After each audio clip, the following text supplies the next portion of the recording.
بسم الله الرحمن الرحيم. الحمد لله وكفى ولا من لا نبي بعده.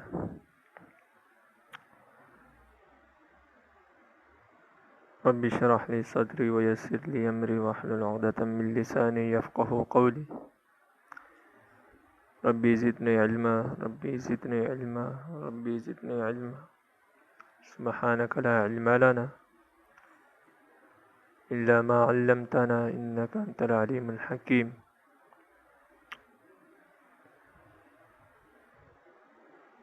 آج سے ہم صحیح ستہ کی معتبر ترین کتابوں میں سے ایک کتاب سنن ابی داؤد کا آغاز کر رہے ہیں، لیکن جس طرح کہ آپ کو معلوم ہے کہ ہر کتاب سے پہلے کچھ مبادیات کا جاننا ضروری ہوتا ہے، تو اس طرح سنن ابی داؤد سے پہلے بھی کچھ مبادیات کا جاننا ضروری ہے. کچھ تو علم حدیث سے متعلق ہے اور کچھ مبادیات کتاب سنن ابی داؤد سے متعلق ہے اور ان کے مصنف سے متعلق ہے.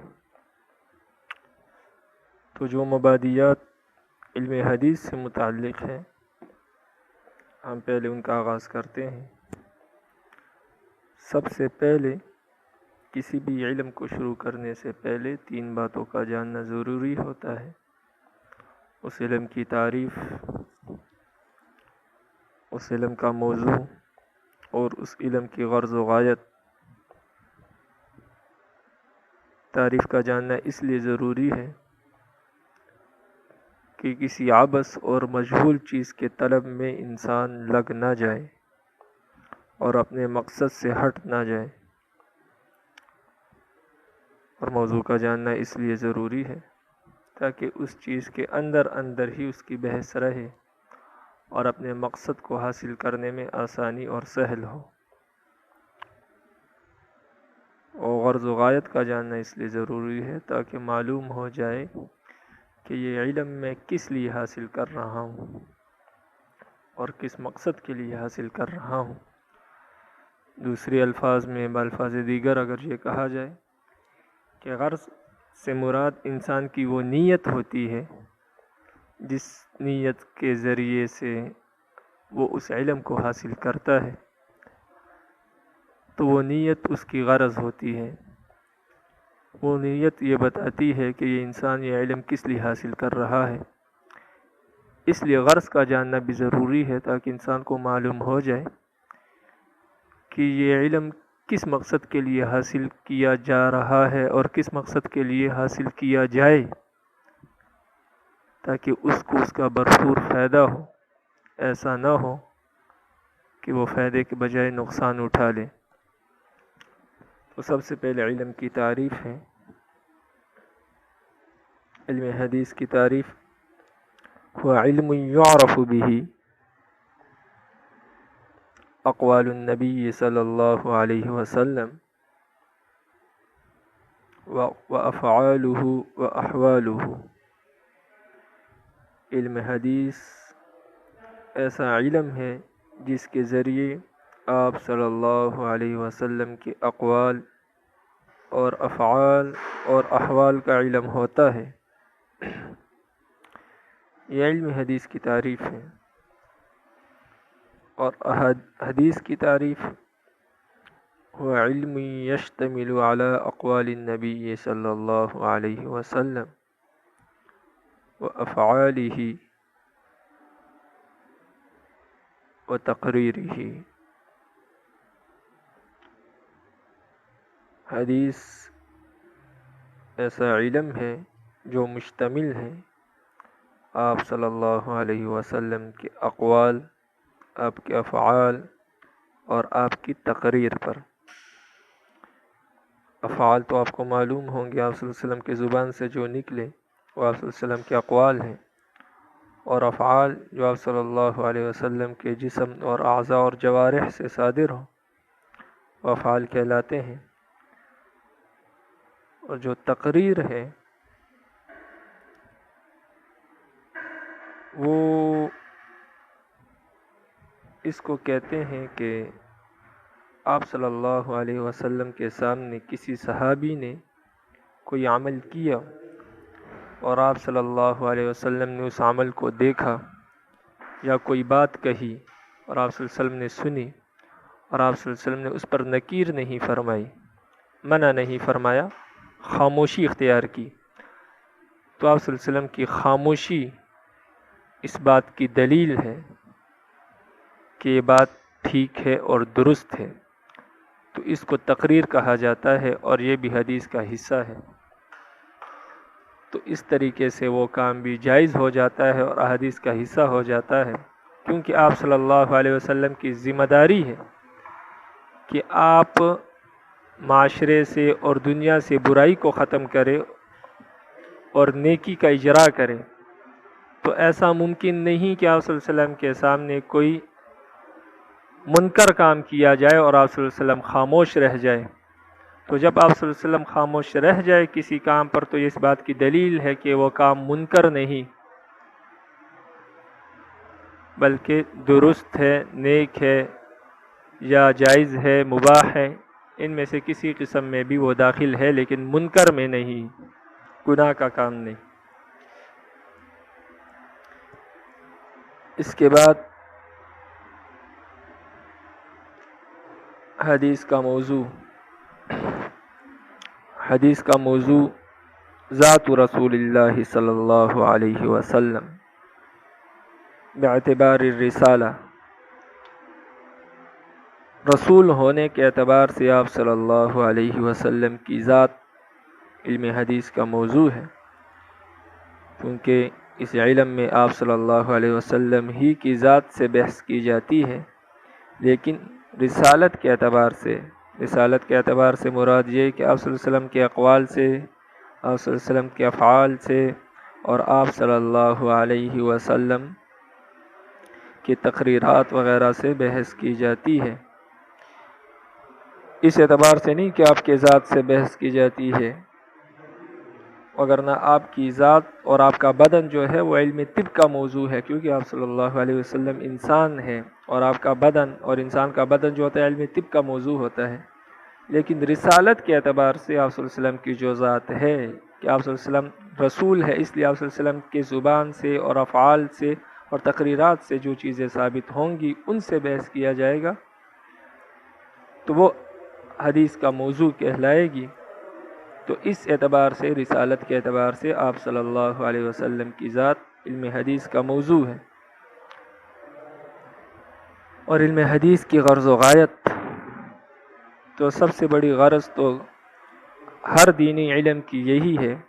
کہ سعادت الدارین، دونوں جہانوں کی کامیابی اور رب العالمین کی رضا۔ اس لیے کہ کوئی بھی شرعی علم جب حاصل کیا جاتا ہے تو اس سے غرض اور مقصد اور نیت یہی ہوتی ہے کہ اس علم کو حاصل کر کے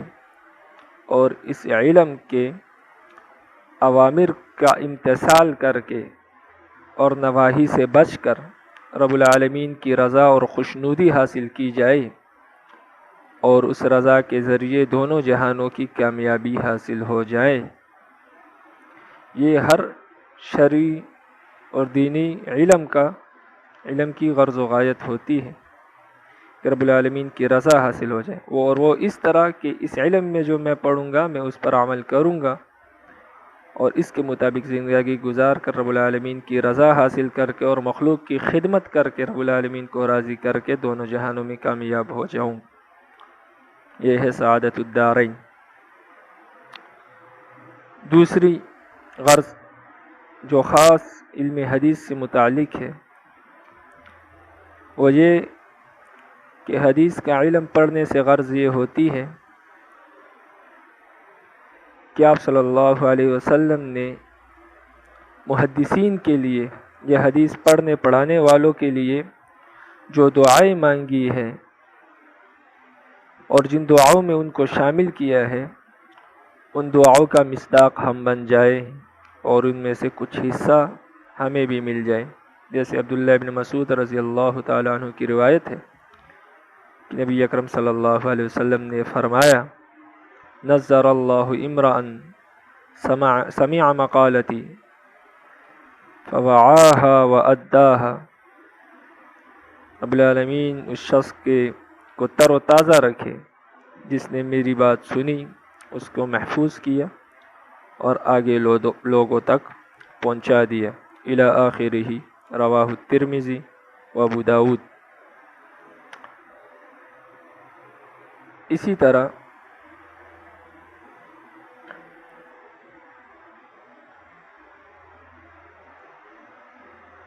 دوسری غرض یہ ہوتی ہے کہ آپ صلی اللہ علیہ وسلم کا قرب قیامت کے دن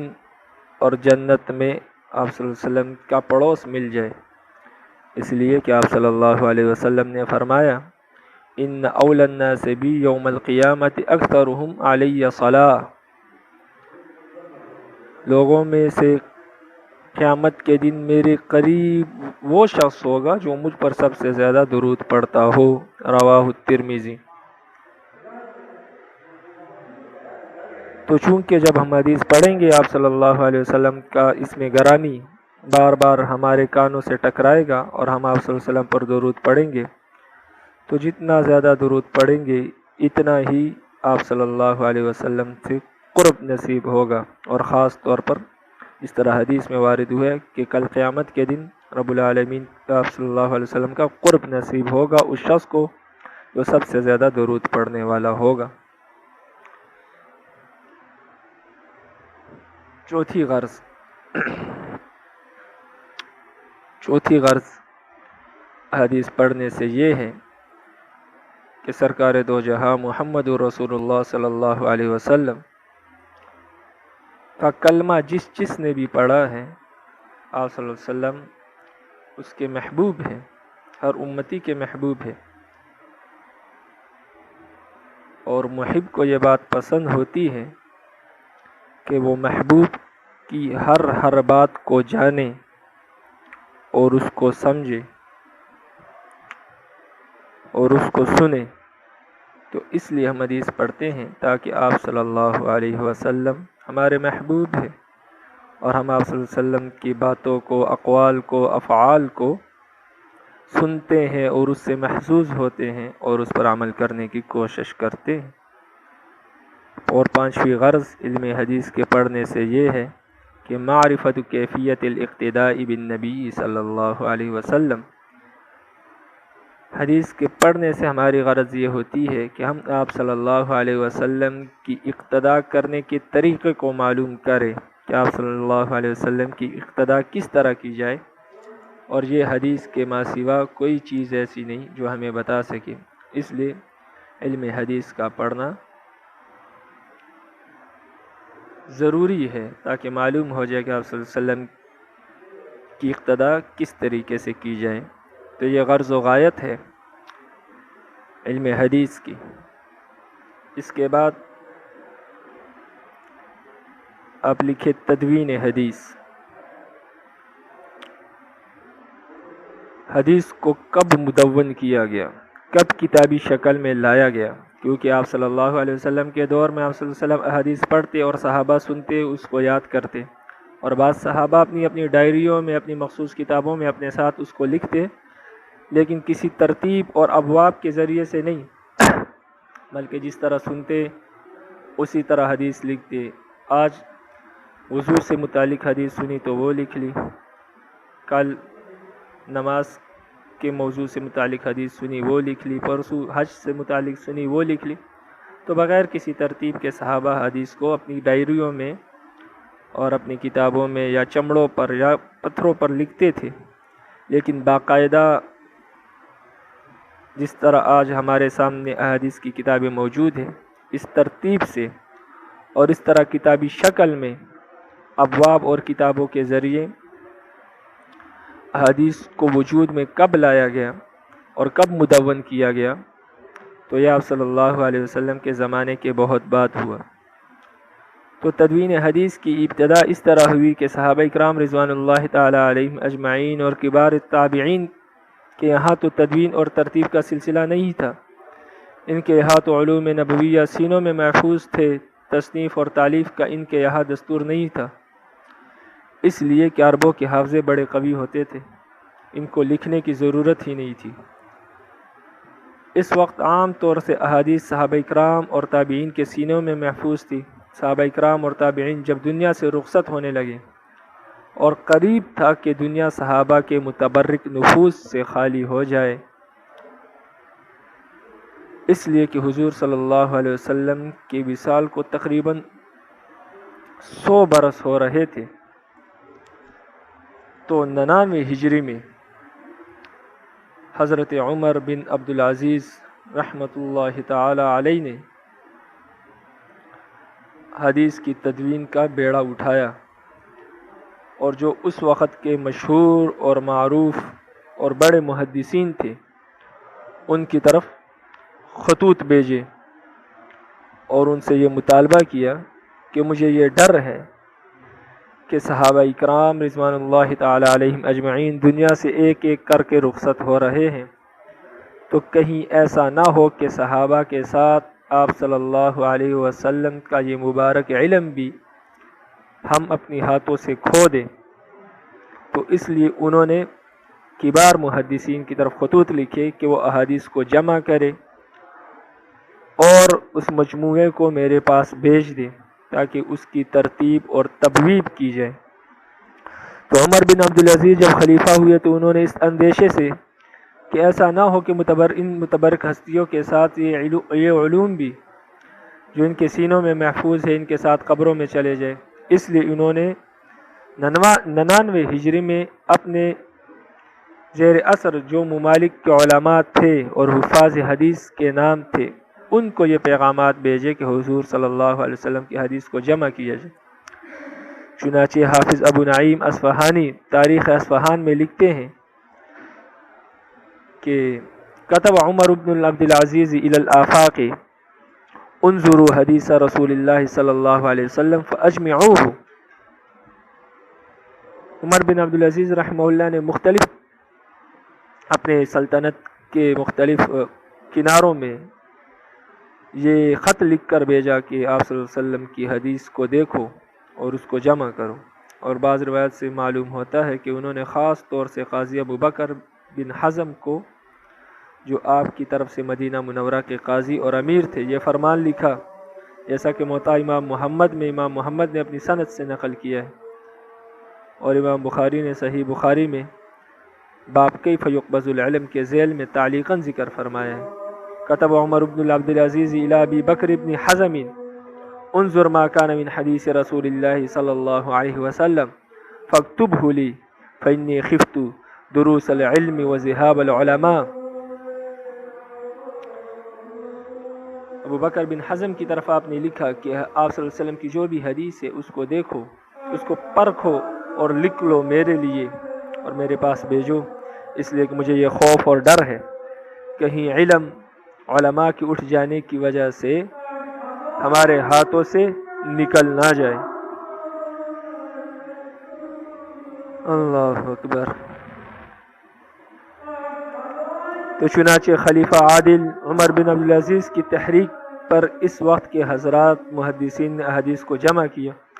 ابتداء میں حضرات نے احادیث کو جمع کیا، ان میں 2 نام زیادہ مشہور ہیں اور منقول ہیں، ایک ابن شہاب زہری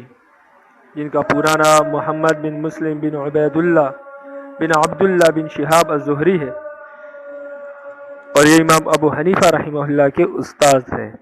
دوسرے ابو بکر بن حزم، ابو بکر بن محمد بن عمر بن حزم، چونکہ یہ دونوں حضرات معاصر ہیں اور ایک ہی زمانے میں ہیں، ابن شہاب زہری کی وفات 125 میں ہے اور ابو بکر بن حزم کی وفات 124 میں ہے، تو لہٰذا مدون اول احادیث کا عمر بن عبدالعزیز ہے اور یہ 2 حضرات ہیں۔ تو اس طرح حدیث کی تدوین وجود میں آئی۔ اس پر بعض منکرین حدیث کا ایک اشکال ہے کہ تدوین تو احادیث کی آپ صلی اللہ علیہ وسلم کے 100 برس کے بعد ہوئی، اس لیے کہ ہمارے پاس جو احادیث کا ذخیرہ موجود ہے اس میں سب سے جو پرانی کتاب ہے، سب سے قدیم کتاب، وہ موطا امام مالک ہے۔ اور یہ بات بھی معلوم ہے کہ موطا امام مالک 120 یا 130 ہجری میں تکمیل ہوئی اس کی۔ تو اس لحاظ سے موطا امام مالک جو آج ہمارے پاس موجود ہے سب سے قدیم کتاب کی شکل میں، وہ آپ صلی اللہ علیہ وسلم کے وصال کے 110 یا 120 برس بعد مکمل ہوئی۔ تو منکرین حدیث یہ اعتراض کرتے ہیں کہ اس عرصے اور اس اثنا میں بہت سی باتیں ایسی ہوں گی جو انسان بھول گئے ہوں گے، کیونکہ انسانی حافظہ اس قدر قوی نہیں کہ وہ صدیوں کی باتوں کو محفوظ رکھ سکے، اور پھر یہ بات کسی نے کسی سے سنی، کسی نے کس سے سنی، تو اس لیے جب 100 برس بعد آپ صلی اللہ علیہ وسلم کے اقوال اور افعال کو لکھا گیا تو یہ معتبر نہیں اور اس پر عمل پیرا نہیں ہوا جا سکتا، اس لیے کہ یہ قابل اعتماد نہیں۔ ہاں اگر اس کو اسی وقت لکھ دیا جاتا جب آپ صلی اللہ علیہ وسلم نے یہ اقوال سنائے یا افعال کیے تو تب ہم کسی نہ کسی درجے میں اس کو مان سکتے تھے اور اس پر عمل پیرا ہو سکتے تھے۔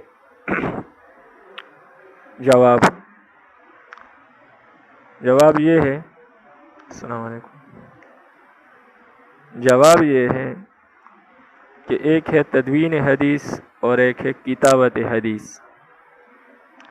تدوین حدیث اگرچہ 120 یا 110 برس کے بعد ہوئی، لیکن جو کتابت حدیث ہے وہ آپ صلی اللہ علیہ وسلم کے زمانے ہی میں موجود تھی، جیسے کہ پہلے عرض کیا جا چکا کہ صحابہ آپ صلی اللہ علیہ وسلم سے احادیث سن کر اس کو لکھ لیا کرتے تھے، لیکن باقاعدہ کتابی شکل میں انہوں نے نہیں لکھا، بلکہ جس طرح سنتے وہ حدیث ضبط کر لیتے اور تحریر کر لیتے، پھر اس کے بعد کوئی دوسری حدیث ہوتی تو اس کو بھی تحریر کر لیتے، اس طرح یعنی وضو کی حدیث، اس کے بعد متصل ہی نماز کی حدیث، اس کے بعد جو حدیث آپ صلی اللہ علیہ وسلم سے سنی چاہے حج کے متعلق یا جہاد کے متعلق، اس طرح لکھ دیا کرتے تھے، اور اس پر بہت سارے دلائل موجود ہیں۔ جیسے ابو ہریرہ رضی اللہ تعالیٰ عنہ کی حدیث ہے، وہ فرماتے ہیں کہ اصحاب رسول میں سب سے زیادہ حدیثیں مجھے یاد تھی، لیکن عمر بن العاص رضی اللہ تعالی عنہ کو مجھ سے زیادہ حدیثیں یاد تھی، اس لیے کہ وہ احادیثوں کو لکھتے تھے اور میں لکھتا نہیں تھا۔ اس سے معلوم ہوا کہ کتابت حدیث کا کام پہلے شروع ہو چکا تھا، پھر ان کتابوں کو جو صحابہ کے پاس موجود تھی وہ تابعین کے ہاتھ لگی اور انہوں نے اس کو ترتیب دیا اور تبویب کیا اور ترتیب کے ساتھ اس کو کتابی شکل میں وجود میں لائے، تو اس لیے یہ اعتراض بیجا ہے اور معتبر نہیں کہ احادیث جو ہے آپ صلی اللہ علیہ وسلم کے 100 برس کے بعد، وصال کے 100 برس کے بعد لکھی گئی، یہ بات آپ کی قابل قبول نہیں۔ اور دوسری بات، محدثین کے جو حافظے تھے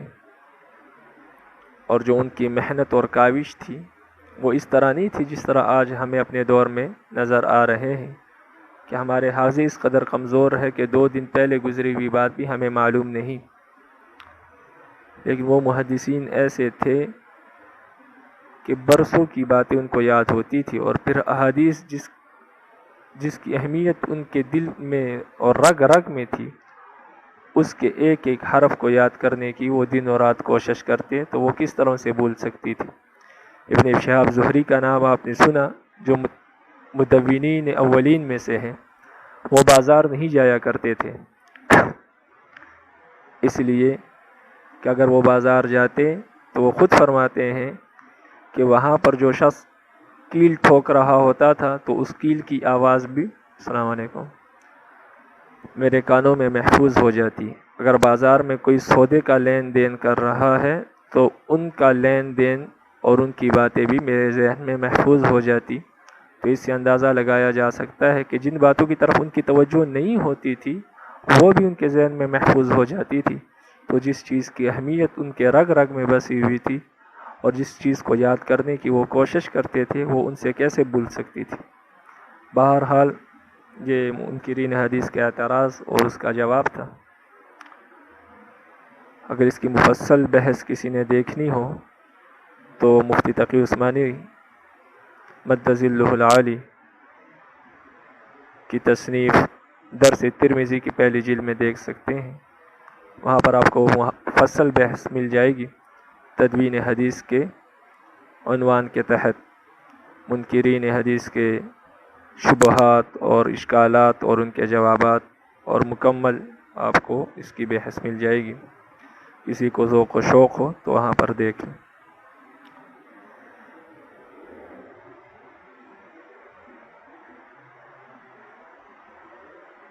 اس کے بعد ہم مصنف کے کچھ حالات کا تذکرہ فرمائیں گے، لیکن وہ دوسرے حصے میں فرمائیں گے انشاءاللہ۔